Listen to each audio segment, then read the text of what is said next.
자, 이제 마우스 복싱 시간이 또 다가왔습니다.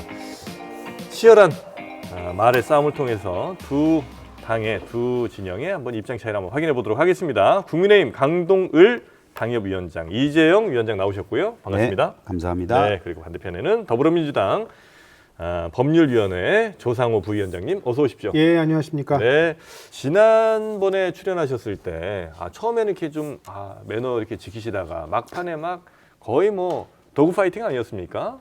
그때 참 저는 굉장히 젠틀하게 했다고 생각해요. 아니요, 너무 좋았습니다. 예, 이번 주도 이번 시간도 네. 그렇게 좀 부탁을 드려야 될 것 같은데 저희가 일방적으로 당했다고 생각하고 있었는데 뭐 그것도 뭐 아주 틀린 얘기는 아닙니다. 일방적으로 그때 조금 밀린 부분이 없잖아 있습니다. 그래서 혹시 이재영 위원장께서 이 주제만큼 내가 반드시 좀 해야 되겠다는 거 있으면 언제든 말씀해 주시면 됩니다. 네. 네, 이 주제만큼 내가 진짜 좀 유리한 것 같다. 네, 그런 거 있으면 얘기해 주시면. 그리고 또 우리 조상호 부위원장도 요 주제로 한번 싸워보고 싶다. 이런 거 언제든 제안 주시면 네. 바로 그때 적용하겠습니다. 네. 근데 사실은 뭐 제가 여당 패널일 때도 방송 되게 많이 나가봤었는데 네, 여당이 힘들어요. 여당이 힘들다. 네. 왜냐하면 여당은 정책 책임이 있기 때문에 네, 모든 부분에서 여당이 한 행동을 아무래도 가지고 이제 그러니까 논쟁을 해야 되고. 네, 지난번처럼 발려도 가만히 있어라 뭐 이런 얘기인가요? 그렇죠, 그렇죠. 예. 무슨 말씀이세요, 그게? 숙명이라 생각하셔야 된다. 숙명이다. 네. 당하는 게 숙명이다. 네. 예. 여당 어쨌든 정책 지금 정권을 잡고 계시니까. 자, 그렇다고 뭐 그렇게 크게 정책 갖고 있는 것 같지 갖고 있는 것 같지도 않으신데 그죠? 뭐 전투에서는 질 수 있죠. 계속. 그러나 전쟁에서 이기나. 이긴다. 전술적으로, 전략적으로는 안 패배하더라도 전술적으로는 잠깐 져줄 수 있다. 뭐 살다 보니까 네. 얻어맞다 보면은 단단해지고 좋습니다. 뭐 강해지기도 하고 예.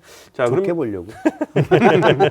자, 일단 그러면 어떻게 특검법 제2요구 그러니까 거부권 행사된 거에 대해서 잠깐만 좀 짚고 넘어갈까요? 네. 예, 요거는 법 자체가 조금 문제가 있었다고 판단을 하시겠죠, 당연히. 뭐 그때도 그 얘기를 잠깐 드리긴 했었는데요. 근데 저는 뭐 이왕 이렇게 된 김에 저희 입장에서는 사실 이 법이 잘못됐다는 부분을 계속 부각시키는 것보다는 네. 전 그 생각은 들더라고요. 만에 하나 내년, 그러니까 올해 됐죠. 총선 직전까지 이 특검법이 통과가 되고 그 안에 이제 여러 가지 특검에 관련해서 브리핑이 계속되고 하는 부분, 이 계속된다면은 과연 제 입장에서 선거를 뛰는 입장에서 제가 그동안 준비했던 지역 내 여러 가지 이슈들은 다 이슈들을 묻히고. 그거를 내가 효과적으로 전달할 수 있을까? 이 부분에 대해서는 진짜 큰 회의가 느껴지더라고요. 그래서 이게 누구를 위한 특검인지 모르겠다. 아니 결국에는 네. 이거는 뭐 큰 틀에서 보면은 모든 언론을 특검 뉴스로 잠식이 될 거는 불보도 뻔한데 그랬을 때 뭐 저를 포함해서 여러 후보들이 민주당도 마찬가지일 것 같아요.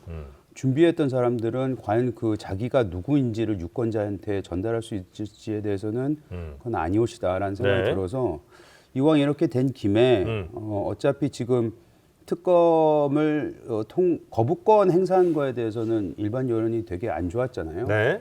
그럼 지금 남은 숙제는 어떻게 해서든지 그 다른 정책 쪽으로 또 개별 후보들은 개별 후보대로 지역은 지역별대로 왜 우리가 선거에 나왔는지 왜 이겨야 되는지 왜 나를 선택해 주십시오라는 부분에 대해서 일반 유권자하고 어떻게 해서든지 소통을 강화시키는 방법밖에 없다 저는 생각합니다. 소통 강화시키는 방법밖에 없다. 굉장히 여당다운 아주 준비된 발언인 것 같습니다. 크게 들을 거 없었다.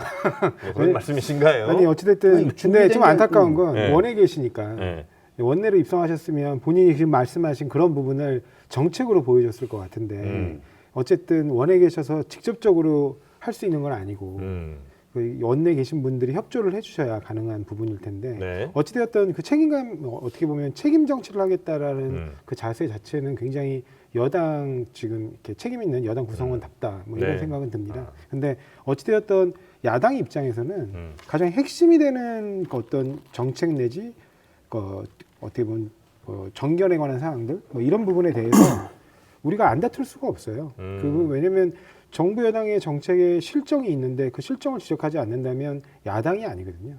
그래 그런 부분으로 쟁점화 될 수밖에 없는데 지금 전체적으로 여론조사 내용들을 보면 결국에는 이른바 정권 견제 내지 정권 심판 네. 여론이 우세하기 때문에 그런 야당의 프레임으로 지금 잡혀가는 선거다. 그리고 그 프레임에 이른바 활용점정을 찍은 거는 지금의 그 국민의힘 원내 지도부다. 왜냐하면 특검을 결국에 선거에 임박한 시점에 띄우게 된 거잖아요. 네. 그 이전에 동의해가지고 처리했으면 벌써 수사 끝나고 남았을 문제인데 그걸 결국 이 시점에까지 끌고 왔다 이거죠.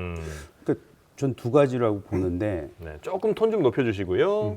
높일까요? 네. 지금 약간 지금 식사하시고 오셔서 약간 졸리실 시간이에요 지금 시청자분들이. 식사를 못해서 힘이 없어서 그럴 수도 있어요.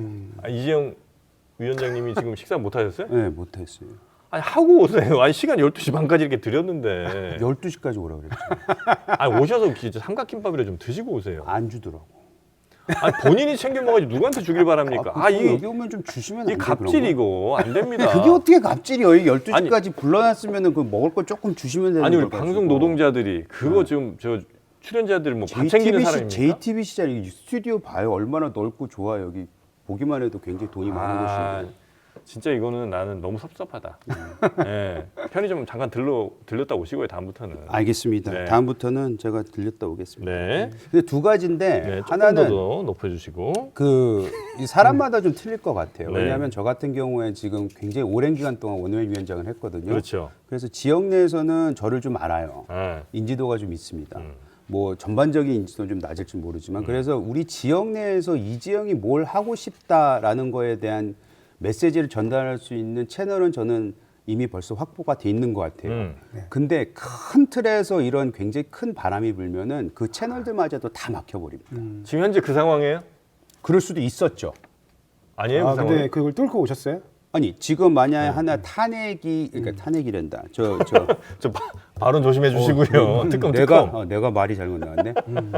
특검이 만약에 됐으면은 제가 봤을 때는 그 채널이 완전히 막혔을 것 같아요. 왜냐하면 워낙에 그 일반 유권자들도 중앙 뉴스에 이제 편입될 수밖에 없으니까. 그래서 그런 부분에 있어서는 저 같은 경우에는 아까 말씀하셨듯이 뭐 야당으로서 하실 일을 해야 되지만 저는 뭐 여당의 원내가 아니고 원외로서도 저는 어떻게 해서든지 우리 지역 내 유권자들하고 소통할 수 있는 방법을 찾아내야 되는데 그건 뭐 제 숙제이고 큰 틀에서 이제 여당 견제, 대통령에 대한 견제 그거는 야당이 당연히 해야 되는 거겠죠. 우리도 했었으니까. 네. 그리고 그걸 어떻게 해서든지 벗어나려고 하는 거는 또 이제 여당의 어떤 전술과 전략이 있느냐의 부분인데 그건 이제 겨우 선거가 시작했기 때문에 그건 좀 지켜봐야지만이 될 것 같고 유권자들은 제가 봤을 때 아직 90여일 정도 남아 있는데 한 앞으로 두세 달 내에 어떤 일이 일어나냐에 따라서 다른 선택을 할 수도 있다. 아니면 다른 선택을 하게끔 우리가 최대한 열심히 노력해야 되겠죠. 네. 아니 좀 아까도 이제 잠깐 뭐 윤석열 대통령의 국정수행 평가에 대한 여론조사 결과가 좀 화면에 나왔었어요. 잠깐 뭐 다시 보여주셔도 좋을 것 같은데 지난 2일부터 5일까지 전국 18세 이상 유권자 2,016명에 대해서 평가를 물어본 거거든요. 근데 확실히 20대 같은 경우에 한 주 동안 5.4%포인트가 빠졌다는 거예요. 무려 30대도 한 5% 넘게 하락을 했고 등등 해서 결국 쌍특검 법안 이거 제2호구권 행사한 게 그동안 윤석열 정부를 좀 지지했던 혹은 뭐 긍정층의 이탈을 불러온 거 아닌가 이렇게 좀 보고 있거든요. 그렇다면 결국 이것도 총선을 준비하는 많은 지역위원장들, 총선 준비하는 후보들에게 매우 안 좋게 작용할 수밖에 없는 그러니까 받았어도 큰 문제겠지만 안 받은 것도 역시 마찬가지로 국민의힘에게는 굉장히 안 좋은 이런 상황이 되는 거 아닌가. 근데 그건 이미 벌써 예고된 거였고요. 그래서 큰 영향은 없을 것이다. 아니죠. 이미 벌써 빠졌잖아요. 네? 그리고 이 쌍특검을 이제 거부하면서 더 빠졌다고도 저는 충분히 볼 수 있는 여론조사라고 생각을 해요. 네. 근데 제가 아까 드리고 싶은 말씀은 그거는 얻어맞았다는 뭐 말이 적절한지 모르겠지만 그것까지 감안해서라도 우리가 일단은 4월까지 어떻게 해서든지 이거를 재선거는 재선거대로 뭐 당은 당대로 미래지향적인 정책 대결을 할 수 있는 기회를 요만큼이라도 살려놓은 거라고 저는 생각해요. 거기서 이제 승부처가 갈리겠죠. 네. 물론 야당 입장에서는 지금 현재 지지율도 빠졌고 쌍특검이 이제 거부권 행사하면서 더더욱 유리해졌다고 생각할 수 있는데 그걸 감안해서라도 그거를 받아들이면서까지도 할 수밖에 없는 상황이라고 생각합니다. 네. 이번 조사는 그 참고로 표본 오차가 95% 신뢰 수준에 플러스 마이너스 2.2% 포인트고요. 무선 97%, 유선 3% 자동응답 방식으로 진행이 됐습니다. 자세한 내용은 중앙선거 여론조사심의위원회 홈페이지를 참조하시면 되겠습니다. 화면으로 보여줬는데 꼭 읽어야 돼요. 해야 되는 모양이에요. 네, 꼭 하라고 하더라고요. 네, 그래서 여튼 이렇게 이제 나왔는데 네. 그러면 이제 야당에서는 어떻게 뭐 다음 넥스트 스텝 있을 거 아니에요. 네. 뭐 준비하고 계십니까? 일단은 이제 거부권 행사 자체가 네? 특히 이제 도이치모터스 특검, 김건희 도이치모터스 특검 사건의 경우에는 가족이잖아요. 그러면 이 부분이 거부권이라고 해서 뭐 헌법이 명시하고 있지만 네. 그게 마음대로 할 수 있는 건 아닙니다. 우리가 직권남용죄에서 하는 직권남용에서 남용의 대표적인 표징이 뭐냐면 원래 그 공적 권한을 그 공적 권한이 갖고 있는 의도대로 사용하는 게 아니라 사적 목적이나 사적 이해관계에 따라 행사할 때가 전형적인 남용이에요. 그런 남용까지 허용하는 형태로 제2요구권을 헌법에 허용하고 있는 게 아닙니다. 네. 그럼 제2요구권의 한계를 넘었다면 그 다음 결국에는 스텝은 입법권 침해니까 네. 그 입법권 침해에 대한 권한쟁의 심판이 있을 거고. 권한쟁의 심판. 네. 이건 뭐 어디 헌재했다는 거예요? 헌재에다가 이제 네. 제소를 하는 겁니다. 그래서 이거는 과연 대통령이 이렇게 할 수 있는 권한이 있느냐? 그렇죠. 그걸 이제 물어보는 거죠. 그렇습니다. 네. 그러니까 그런 부분이 있고, 근데 그럼에도 불구하고 이제 제2요구가 들어오게 되면 제2결 절차를 거치기 때문에 하자가 치유돼서 결국에는 못 다투는 거 아니냐. 네.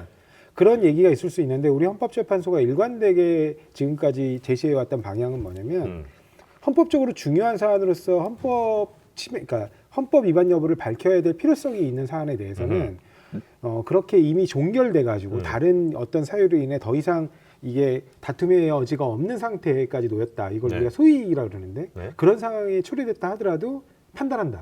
이 입장이기 때문에 한번 봐야 될 것 같습니다. 그러니까 권한쟁의 심판은 결과 언제 나와요, 대충? 꽤 걸리죠, 그런 시간이. 한 1, 2년 이상 걸릴 거 아니에요?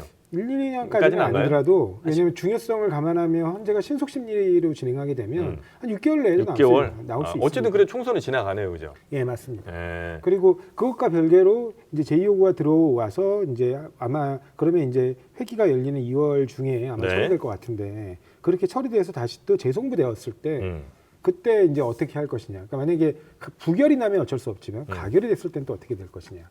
뭐 이런 문제들이 다 있고요. 그래서 지금 국민들이 생각하는 건 하나예요. 뭐냐면 아니 배우자에 대한 의혹이 있는데 이거를 지금 수사조차 틀어막고 있는가. 왜냐면 2년 넘게 검사가 지금 현 정부 윤석열 정부입니다. 그리고 윤석열이 맨날 그 얘기를 해요. 왜냐면 검찰총장이 지휘권을 박탈했지 않냐. 그래서 중앙지검장이 지휘를 하거든요. 그 중앙지검장 지금 누가 임명했죠? 윤석열 대통령이 임명한 사람이에요. 네. 그런데 여전히 처분을 못 내리고 있어요. 심지어. 이것만큼 특검으로 똑 떨어지는 사건이 어딨냐. 검찰한테 수사권을 줬는데 그리고 더더군다나 대통령의 배우자와 관련된 사건이어서 이해충돌 문제도 있는데 수사를 진행하지를 않고 2년 넘게 결론도 못 내리고 질질 끌어요. 네. 충분한 기회를 줬는데 그럴 때는 독립한 수사기관으로 수사를 할 수밖에 없는 문제고 알겠습니다. 그다음에 이 쌍특검 문제도 그러니까 이제 쌍특검이라는 게 이제 나머지 하나는 그거잖아요. 대장동 사건. 네, 50억. 네, 대장동 사건 문제도 검찰이 원 없이 했잖아요. 수사 원 없이 했습니다. 네. 한 개 지방 검찰청 이상의 인원을 동원해서 2년 넘게 원 없이 해봤습니다.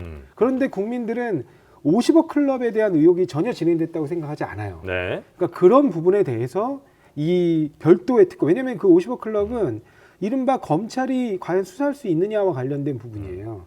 검찰 관계자들이 많이 들어갔기 네. 때문에 전현직 검찰 관계자들의 연루 의혹과 관련된 건이기 때문에 그런 부분 관련해 가지고는 이것만큼 또 딱 떨어지는 특검 사안이 없거든요. 그러니까 이런 걸 특검으로 해서 뭐 이른바 어느 한쪽으로 너무 기울어져서 편향되게 수사된 부분이 있다면 다른 부분에 부족한 수사가 이루어진 부분 그 부분까지 철저하게 수사해야죠. 네. 근데 그 민주당 입장에선 네.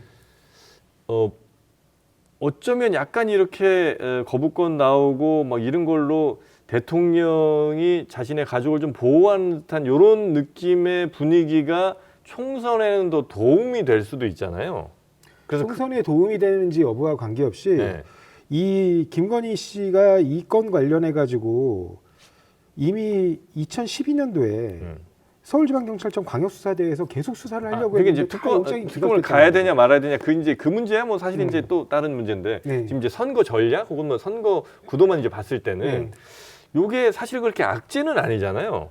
그러니까 그렇게 악재가 아니게 오히려 야당에게 호재로 만들어준 게 네. 국민의힘이죠. 그렇죠, 그렇죠. 예, 그래서 이 상황을 내심 그냥 뭐 즐기고 있는 거는 아닌가 하는 생각이 살짝 들었는데. 뭐 즐길 수 있는 문제는 아니라고 봅니다. 네. 엄중하게 처리되어야 할 문제고 지금에라도 네. 우리가 민주당이 과거에 선거 직전에 그 드루킥 특검을 받았던 것처럼 네. 국민의힘이 전향적인 태도를 보인다면 이 문제로 인한 실점을 많이 회복할 거라고 봅니다. 알겠습니다. 자, 하여튼 뭐 요 이슈는 지난주에도 한번 저희가 뭐 네. 다뤄봤기 때문에 요 정도 하면 괜찮을까 아니면 또 뭐 그리고 이제 네. 여기 이 주제가 특별감찰관과 제2부속실인데 아 참 그거 어떻게 해요? 저는 그렇습니다. 이 제2부속실 논란이 계속 있는데 네. 이 윤석열 대통령이 후보 시절에 네, 없애겠다고 했잖아요. 제2부속실 폐지를 공약하셨는데 그때 말씀하신 건 그거예요. 뭐냐면 대통령의 가족일 뿐이지 아무런 공적 지위가 없는 사람에게 지원이 이루어지는 게 문제고 내 배우자는 앞으로 그런 부분에서 그냥 자연인으로서 배우자로서만 생활을 할 것이고 공인으로서 활동을 하지 않을 거기 때문에 네. 폐지하겠다 했는데 폐지하겠다는 공약만 지키고 그 앞에 거는 다 지키지 않는 거예요. 왜냐하면 제가 이번에도 연하장을 받았어요. 근데 누구한테요?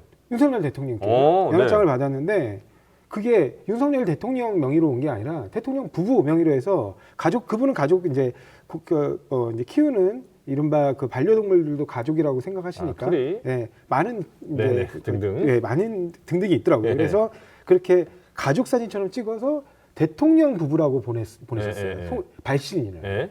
그리고 지금 그 이전에도 보시면 계속해서 공적인 역할을 하고 있는데. 하고 있습니다. 그리고 본인이 심지어 누군가의 사인과의 대화에서는 내가 남북 문제를 책임지고 해결하고 싶다는 등 아니면은 무슨 이번에 개식용 문제를 해결하겠다는 등 막 그렇게 역대 대통령 배우자 중에 이 정도로 적극적으로 공적 활동을 하는데. 정책에 개입하거나 국정 활동한 사람이 없는데 네. 그렇게 활동하면서 정작 그런 부분들을 조율하고 관리해야 흔들려야 되는. 그래서 책임 부분을 명확히 대통령과 구분해야 되는 네. 그런 비서진 개편과 관련해 가지고는 그것만은 안 지키겠다. 그 공약만 지키겠다. 그거는 굉장히 이율배반적이고 그러니까 책임은 안 지고 권리만 행사한다. 그렇습니다. 이런 느낌이죠? 그리고 이제 특별감찰관 문제도 네. 이게 처음에 박근혜 대통령 때 도입된 거거든요. 근데 그렇다면 이 정부에서 물론 문재인 대통령이 특별감찰관 임명 안 한 거 잘못이라고 봐요, 저도. 네. 잘못이라고 보는데 윤석열 대통령이 문재인 대통령 때 잘못된 것들이 많다고 하면서 그걸 개선하겠다고 대통령. 고쳐야지. 그렇죠. 그럼 네. 본인은 하셔야죠. 그걸 왜 안 합니까? 근데 왜 본인은 가만히 있어요, 계속 지금? 말 끝날 때까지 기다리고 있는 건데. 아니, 뭔가 좀 틀린 얘기 나오면 바로바로 좀 반응 좀 해주세요. 이렇게. 제 생각에는 네. 지금 한참 말씀을 들었는데 아까 그 특검에 대해서 네. 뭐 쌍특검에 대해서 여러 가지 문제점 말씀하셨잖아요. 복잡성에 대해서도 말씀하셨고.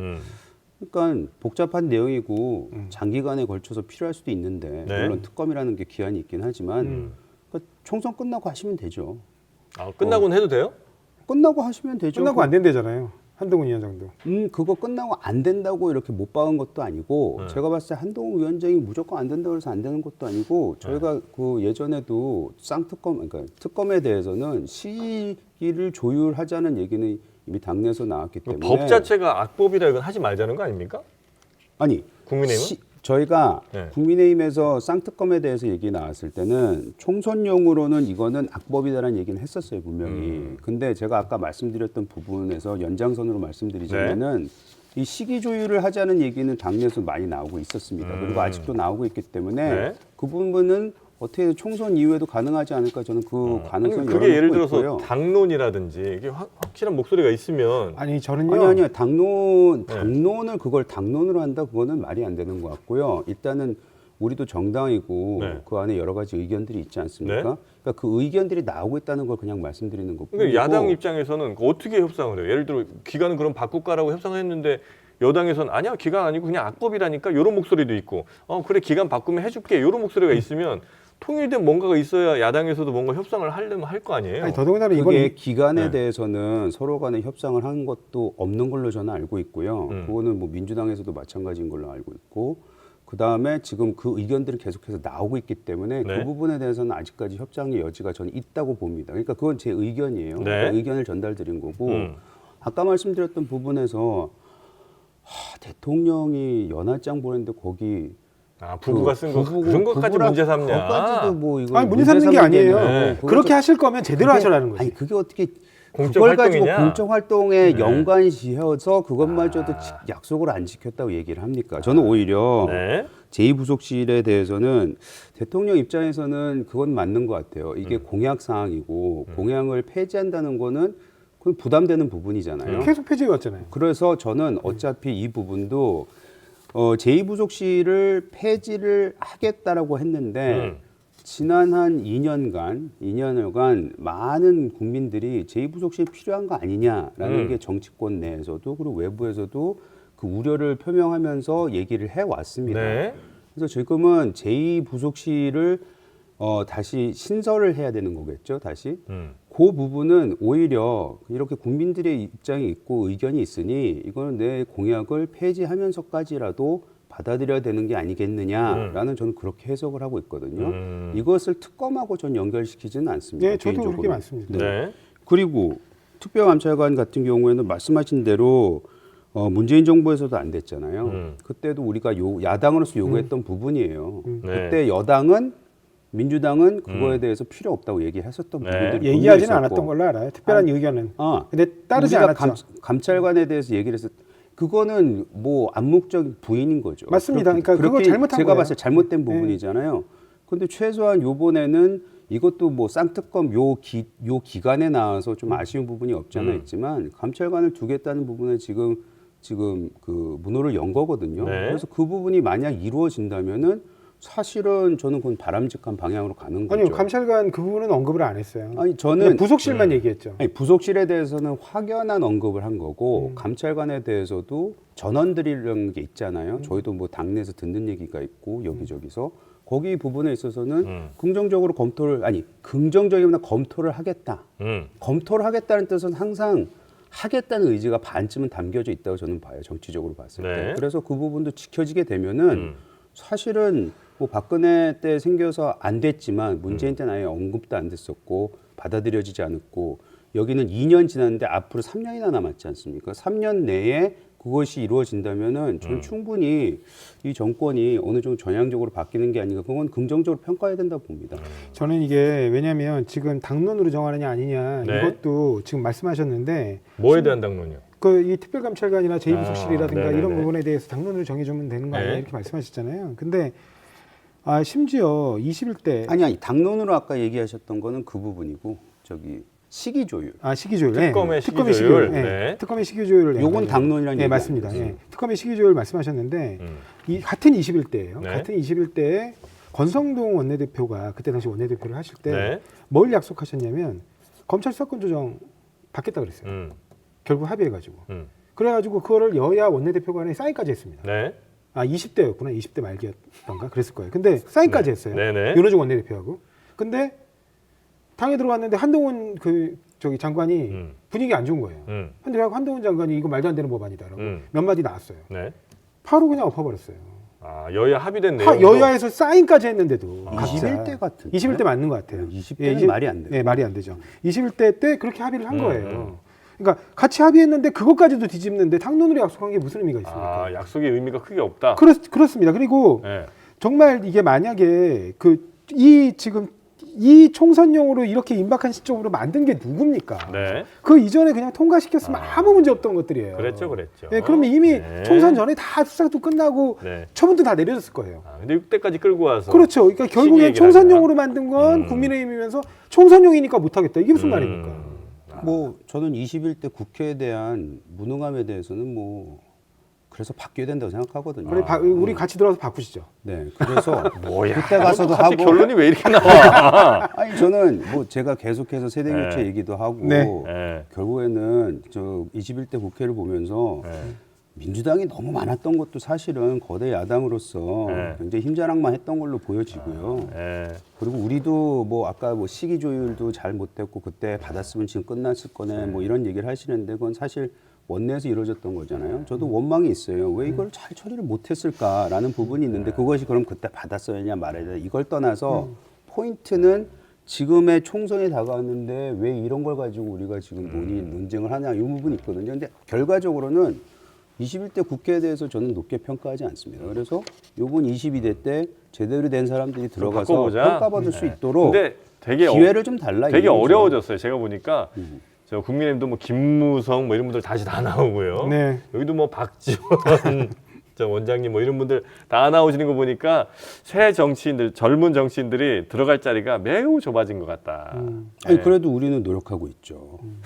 우리는 지금 뭔가를 만들어내려고 꿈틀꿈틀대고 네. 내용도 어느 정도 나오고 있죠. 아. 사실 젊은 정치인들을 국민의힘이? 그럼요. 서울 같은 경우에 네. 내 자랑 같아서 좀 그렇긴 한데 네. 우리 뭐 동부벨트라고 불리고 있는 서울에 있는 젊은 그 당협위원장들 네. 이들은 꽤 그래도 노력하면서 언론도 타고 있고 관심도 갖고 아, 있고 뭐 이렇게 김재섭 이렇게 쭉 내려오는? 그렇죠. 그 네. 세대 교체에 대해서 당내에서 어느 정도 싫어하는 사람들 분명히 있죠. 기득권을 가지고 있는 사람들. 근데 그들마저도 이렇게 억지로 짓누르지 못하는 정도의 힘을 가지고 있거든요. 오히려 민주당에 있는 젊은 여기가 설 자리가 없어요. 아니 민주당에 있는 젊은 당원들 내지는 정치인들이 사석에서 만나보면 네. 저한테 그런 얘기는 해요. 뭐 저한테 뭐 동생 뻘들인데 형은 그래도 그 안에서 그렇게 얘기하고 있는데 우리는 우리는 얘기도 얘기도 못 꺼낸다. 못 꺼낸다. 아니면 얘기를 꺼내봤자 들리지도 않는다. 그런 얘기는 해요. 근데 정말 저는 예를 들면 원칙과 상식이라고 하는 분들이 네. 원칙과 상식은 젊은 사람들은 아니지. 아니 젊은 사람들 아니죠. 근데 이런 분들이 그 말씀하시는 게 약간 표리부동한 측면이 있어요. 대표적인 게 당내 민주주의를 얘기하거든요. 네. 당내 민주주의의 핵심은 당원 민주주의예요. 음. 근데 근데 대의원제 폐지는 또 반대예요. 당원 1인 1표로 갖자는 거에 대해서는 극렬 반대합니다.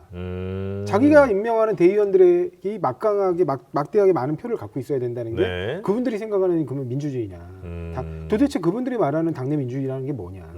그러면 마구마구 자기 하고 싶은 대로 얘기하고 당론으로 정해진 상황도 그 손바닥 뒤집고 자기가 이른바 원내 3선 4선이니까 그러니까 나도 각자의 이른바 계보 정치의 수장으로서 내 마음대로 행동할 수 있고 이게 민주주의입니까? 그건 아니거든요. 아니 그 원칙과 상식 얘기는 갑자기 왜 또- 아니 그러니까 지금 근데 우리 당에 지금 말씀하시는 젊은 친구라는 게 누군지를 잘 모르겠는데 네. 젊은 정치인 중에 일부가 네. 그분들하고 굉장히 가까워요.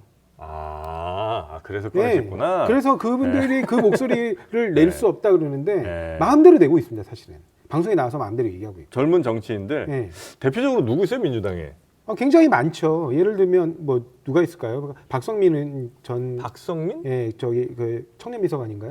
그런 분도 있고. 그다음에 또 없네. 잘 몰라요 난.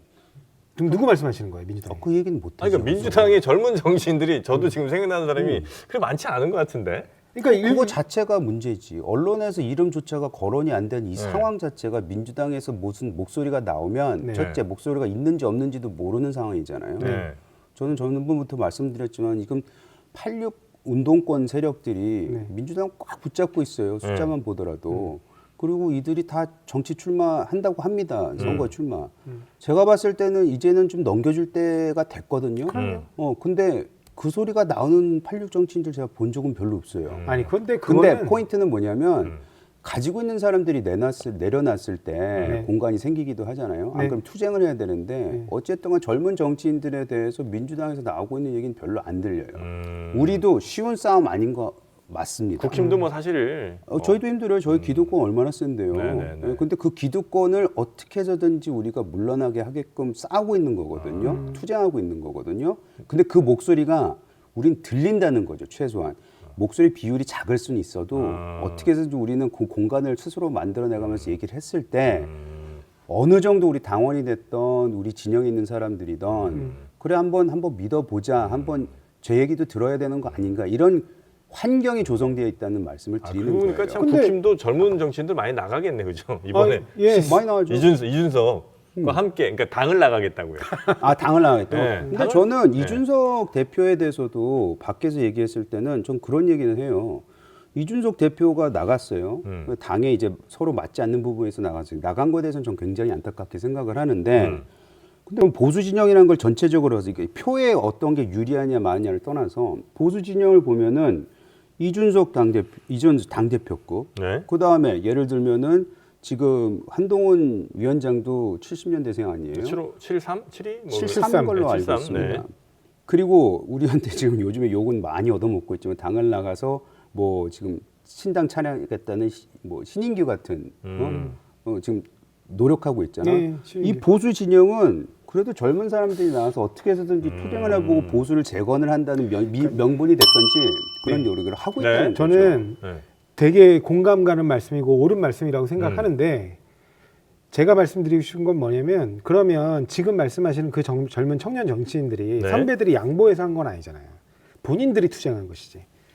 제 말이 예. 투쟁을 했는데 우린 투쟁을 할 공간이라도 있는데 민주당 그 공간 자체 없다. 공간 자체가 없어. 공간을 누가 만들어줬습니까 그러면?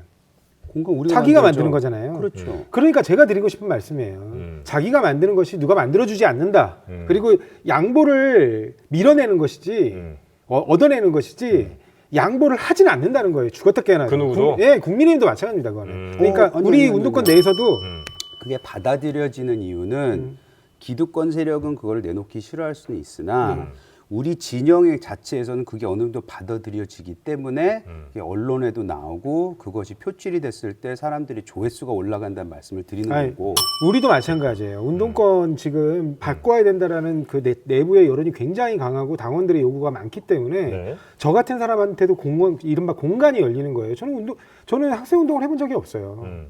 근데 저 같은 사람에게도 공간이 공간이 열렸어요? 열리고 있는 거잖아요. 아, 지금. 근데 다투고 내가 하는 있는 거는 거잖아요. 네. 혼자밖에 없어요.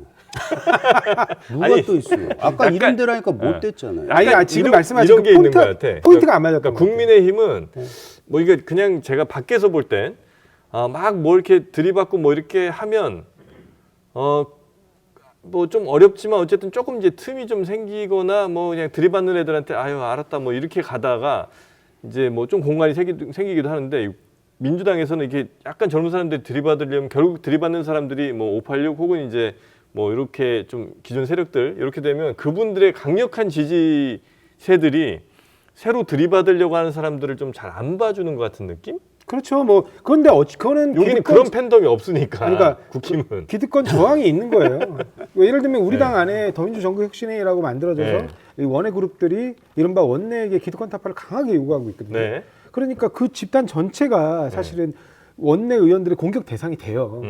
그리고 그 부분에 대한 그러니까 집단적인 움직임도 있어요 원내에서의.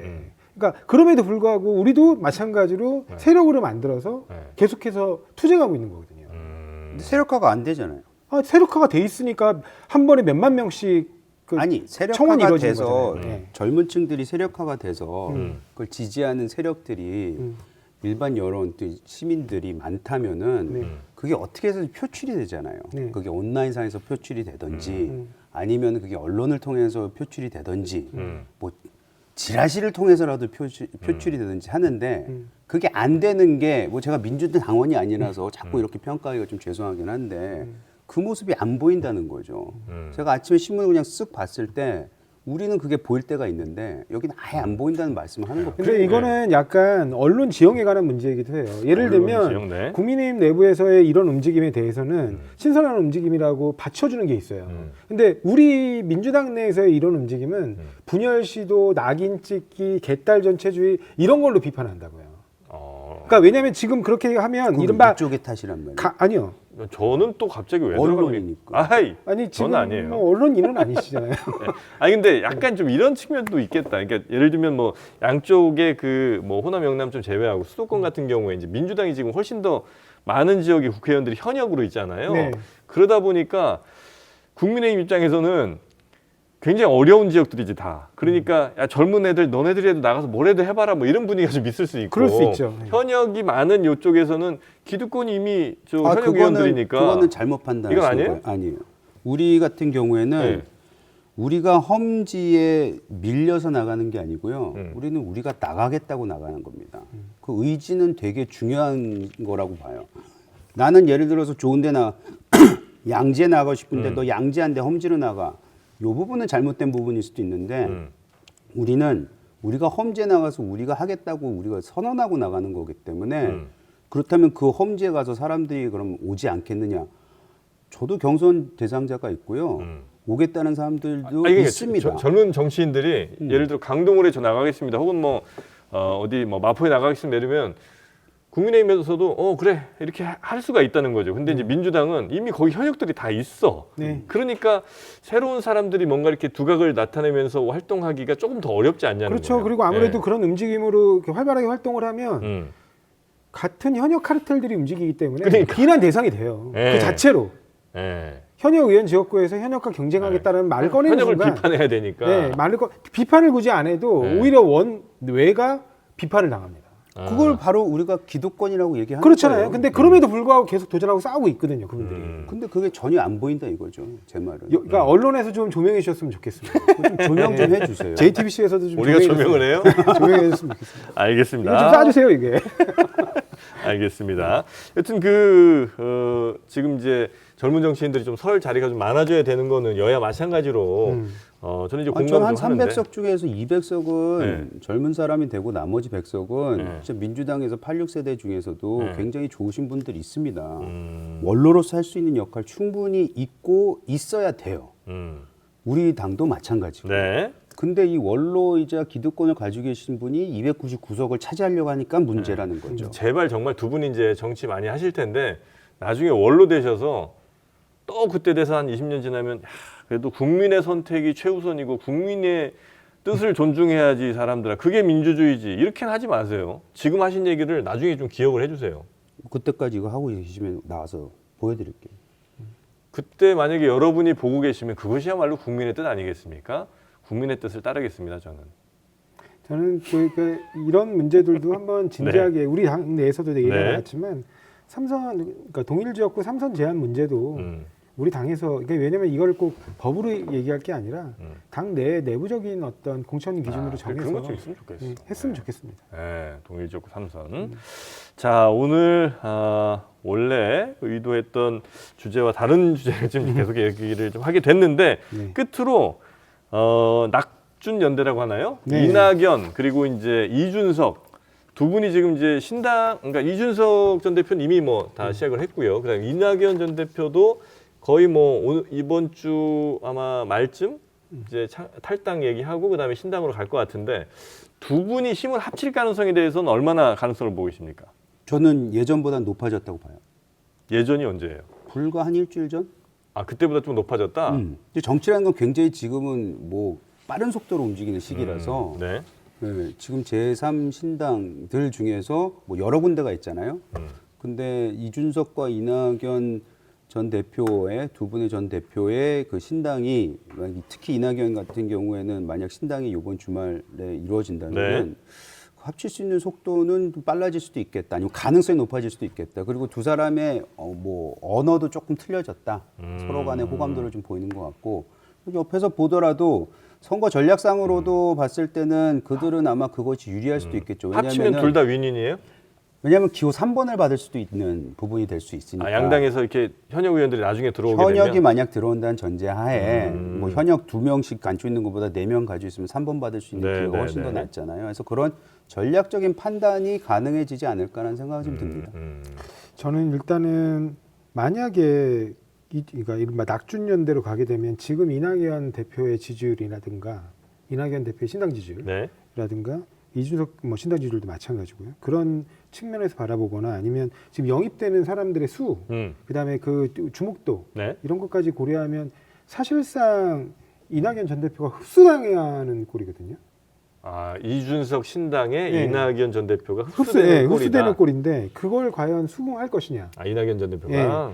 그리고 실제로 그러면 우리 당에 있는 탈당자가 발생해야 되는데 네. 그러기가 지금 쉽지 않은 게 우리 당은 국민의힘하고 달리 현역 컷오프가 없습니다. 현역에 특별하게 이제 내부적으로 그러니까 내부적인 아니라 공개된 기준으로 정해놓은 컷오프 사유가 있지 않은 한 임의적인 컷오프가 불가능해요. 네. 그러면 경선의 기회가 있는데 그 경선은 룰은 지난 21대 총선과 같은데 일방적으로 현역에게 유리한 경선룰을 포기하고 그냥 나갈까요? 경선까지 할 거거든요. 전 지역구 다 그래요? 예, 그거는 예외가 없습니다. 근데 결국에는 경선을 하게 되는데 경선을 하게 되면 그 다음에는 탈당해봐야 출마가 안 됩니다. 우리 공직선거법상. 예, 그렇기 때문에 거기서 실제로 합류할 수 있는 현역 사람은 의원들 별로 나올 가능성은 매우 적군요. 그렇습니다. 그 다음에 현역 의원들이 지금 어떻게 보면 이른바 친명이라고 불리는 원외 인사들이 계속 불이익을 입고 있는 상황이거든요. 예를 들면 대표적인 게 얼마 전에 통과되긴 했는데 김성진 변호사 같은 경우는 재산이 왜 이렇게 없냐 변호사인데 그걸로 한동안 적격 심사가 안 나왔어요. 근데 재산이 너무 없어서 없어도? 변호사인데.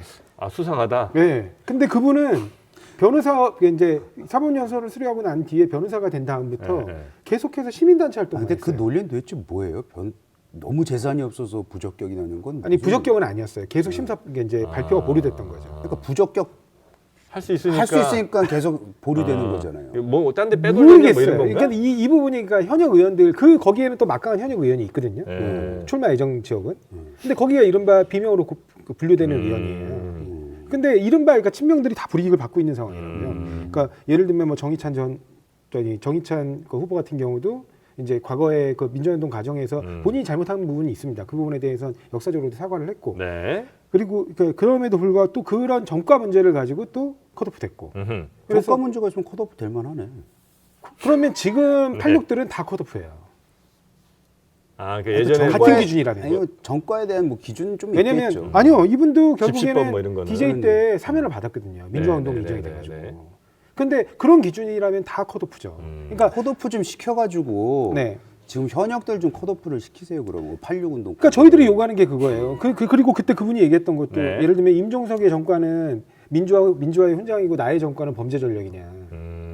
그거 얘기한 거예요. 그래서. 내로남불이다. 네. 그러니까 본인도 지금 86 운동권에 대해서는 이 사람이 물러나야 된다는 거는 동의하고 계시는 거네요. 이분은 86은 아니에요. 이분이 이른바 그러니까 운동권에서 80년, 예를 들어서 예. 운동권에 의해서 운동권 시절에 뭐 이렇게 좀 불법 행위를 했다고 지금 치여진 사람들에 대한 네. 이 그러니까 명분을 저는 생겼네. 그렇다는 거예요. 뭐냐면 기준이 동일해야지 자신들에게 일방적으로 유리하게만 적용한다면 그거야말로 비민주적이고 비법률적이고 네네네. 문제가 많은 거죠. 그러니까 이런 식으로 오히려 지금 이른바 친명들이 굉장히 불이익을 많이 입고 있는 상황에서 원애들이 지금 적격 통과가 잘 안 되고 있는 사람이 네. 후드룩해요.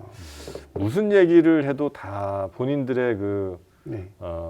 공천과 당선의 모든 관심들이 집중돼 있으신 것 같습니다. 90일밖에 안 남았으니까. 그렇기 때문에 네. 사실은 원내에서 네.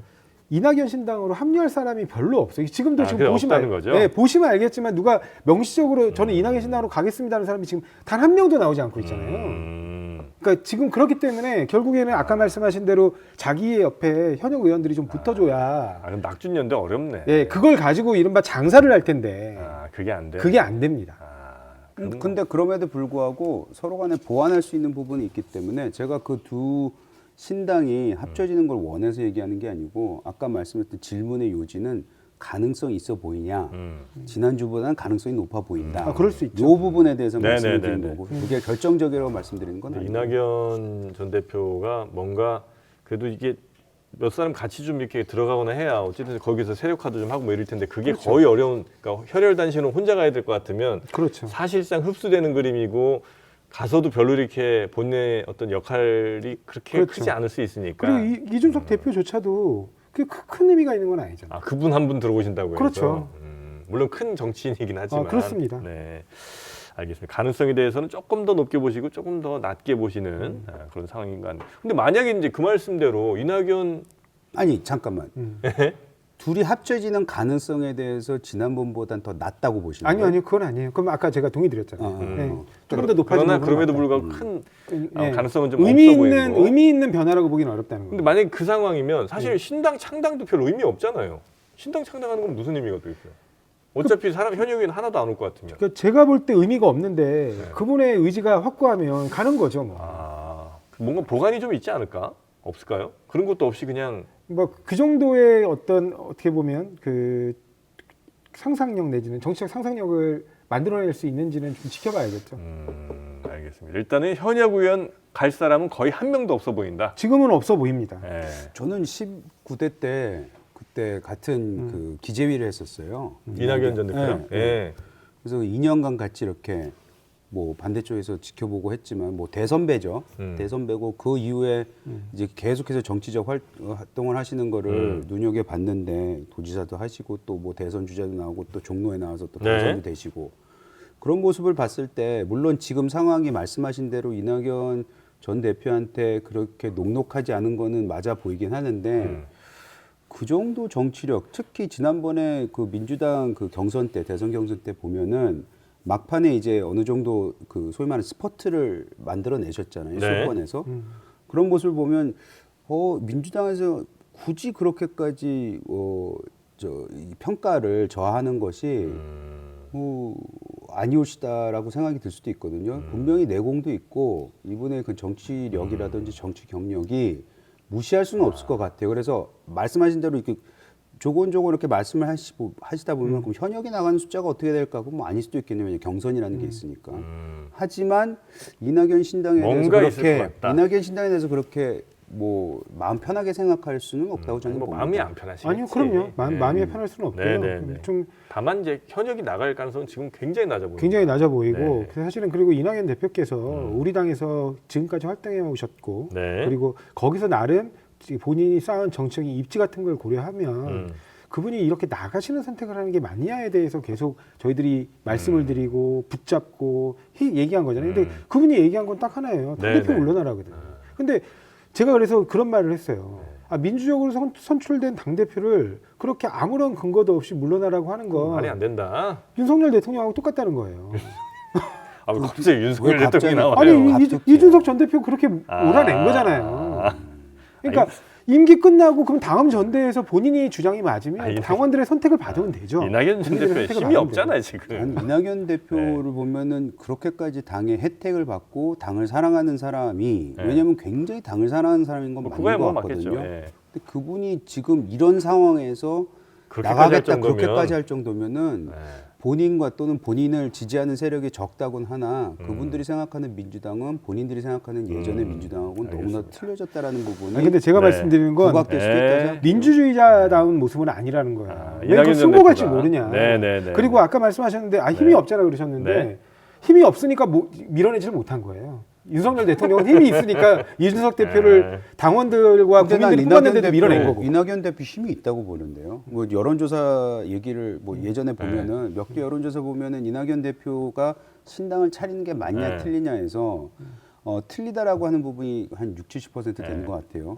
근데 한 20% 정도는 이낙연 대표를 지지하는 세력도 있다고 보이더라고요. 민주당 내에서도. 그러니까 그거는 힘이 없다고만 볼 수 없다고 지지세 자체가 힘일 수 있으니까 정치인에게는. 그럼요. 알겠습니다. 두 분은 항상 이렇게 끝날 때쯤 돼야 이게 뭔가 하시더라고. 아니 도대체 이거 뭐 끝낼 수가 없게 만드는 두 분의 이 전략이신가는 짬짬인가 하는 생각도 살짝 좀 해보는데 더 이상 저희도 갈 수는 없습니다. 오늘은. 오늘 여기서 좀 마무리를 좀 하고 여러분 뭐 지금 나간다 뭐 이렇게 말씀하시는데 걱정하지 마십시오. 제가 먼저 나갈 거니까 지금 끝낼 겁니다. 자, 함께해 주신 우리 국민의힘 강동을 이재영 당협위원장 그리고 더불어민주당 법률위원회 조상호 부위원장님이었습니다. 두 분 대단히 고맙습니다. 감사합니다. 좀 더 파이팅 해주시고요.